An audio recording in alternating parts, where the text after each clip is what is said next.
এখন রাত কটা বাজে?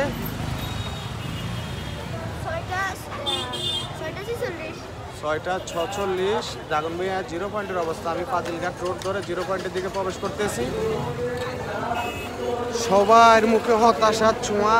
সবাই কিন্তু বিভিন্ন দূর দূরান্ত থেকে দাগনভূঞা বাজারে আসছে নিরাপদ আশ্রয়ের জন্য। কেউ আত্মীয় স্বজনের বাসায়, কেউ আশ্রয় কেন্দ্রে, এরকম। আবার কেউ আসছে গাড়ি নিয়ে যাবে, গাড়ি নিয়ে গিয়ে করবো। আপনারা এখান থেকে সরে যান, রাস্তা ক্লিয়ার করে দেন। বন্যা দুর্গতদের জন্য অর্থ কালেকশন করা হচ্ছে জিরো পয়েন্টে বনকুলের সামনে।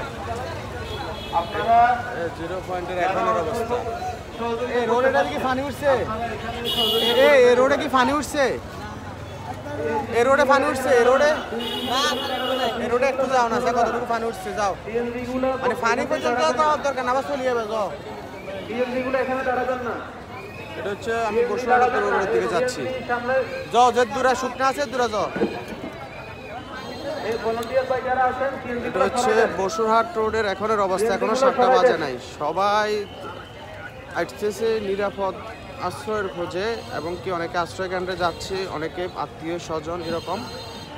আবার অনেকের আত্মীয় স্বজন বিভিন্ন জায়গায় আটকে আছে, এটা নিয়ে অনেকে আসছে। সরবরাহের জন্য অর্থ সংগ্রহ করা হচ্ছে বনকুলের সামনে। আপনারা এখানে আপনাদের সাধ্যমতো সহযোগিতা করে যাবেন।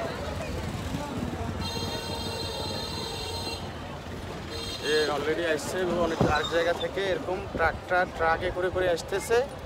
আমরা এখন বসুরহাট রোডের কিছু চিত্র দেখাচ্ছি। বসুরহাট রোডের মানুষের যাতায়াতের একমাত্র মাধ্যম হচ্ছে বড় ট্রাক্টর বা ছোট ট্রাক্টরগুলা। এটা ছাড়া কিন্তু যাতায়াত করা যাচ্ছে না।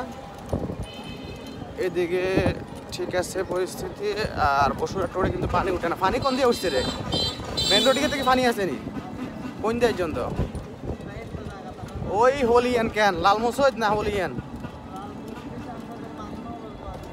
মাঝে হলো বাদ কেন? আচ্ছা, তো তাহলে দূরে যাওয়া লাগতো না। মানুষজন যে ঘুরে এলার সম্মেতন ইয়েন দি ওই রোডিকে তো হানি ডুবে কেন?